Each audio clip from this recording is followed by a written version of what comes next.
Deadlift. The bar must start on the platform with the bumpers in contact with the mats. As the athlete reaches the finish position, they must show full control of the movement. At finish position, the knees and hips must be locked out, arms straight and shoulders behind the line of the bar. On the descent, the bar must touch the ground or the platform prior to the next rep commencing. The bar can be dumped from the hips if chosen by the athlete. Power snatch. The bar must start on the ground and finish overhead in one fluid motion. A press out above the head height is allowed but not recommended. Once the bar is above head, full control of the movement must be shown. At lockout, the bar must be lined up over the heels with knees, hips, shoulders and elbows all in full extension or locked out. The bar may be dumped from overhead,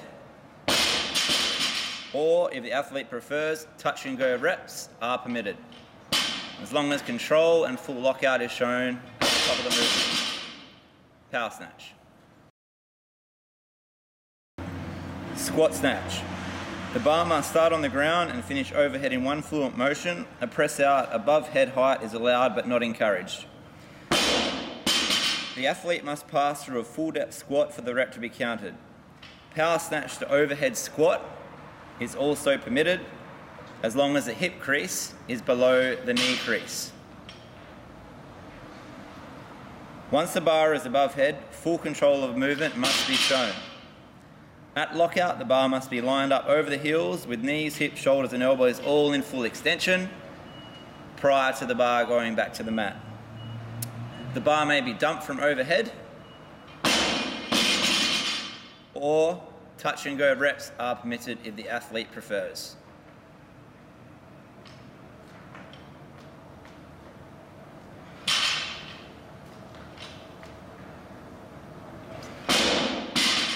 Snatch.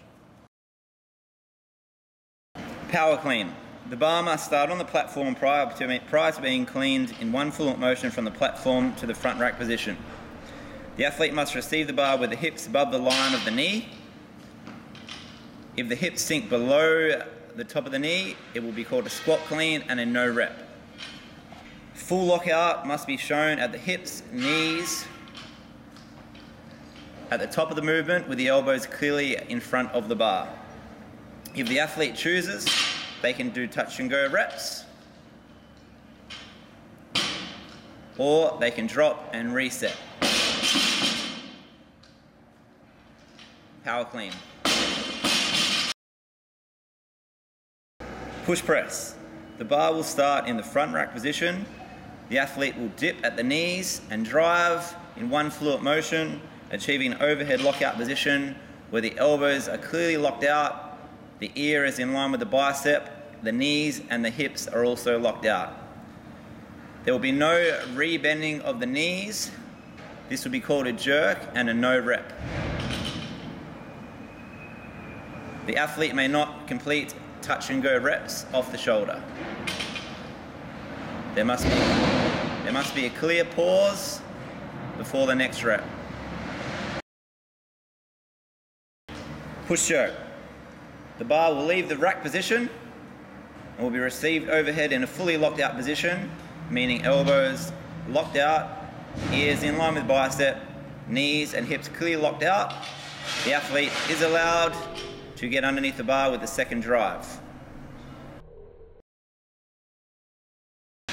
Split jerk. Once the bar is in the rack position, the athlete may dip, drive and receive in their lunge position as long as they achieve a locked out position overhead, meaning again both feet are lined up and the bar is lined up over heels with elbows locked out, the ears in line with the biceps, and full control of the load is clearly shown. The bar can be dumped to the platform. Thruster. The bar must start loaded on the ground with the athlete not touching the bar until the call to go. The athlete can clean the bar from the ground on the first rep, moving into the thruster motion. The athlete must achieve a full depth squat prior to extending on the lift with the hip crease clearly below the line of the knee. At the finish position, the athlete must have full control of the lift with the elbows fully locked out, knees, hips and shoulders all in an extended position. If chosen, the athlete may power clean and then move into the first rep of the thruster. The bar may be dumped from overhead at any time.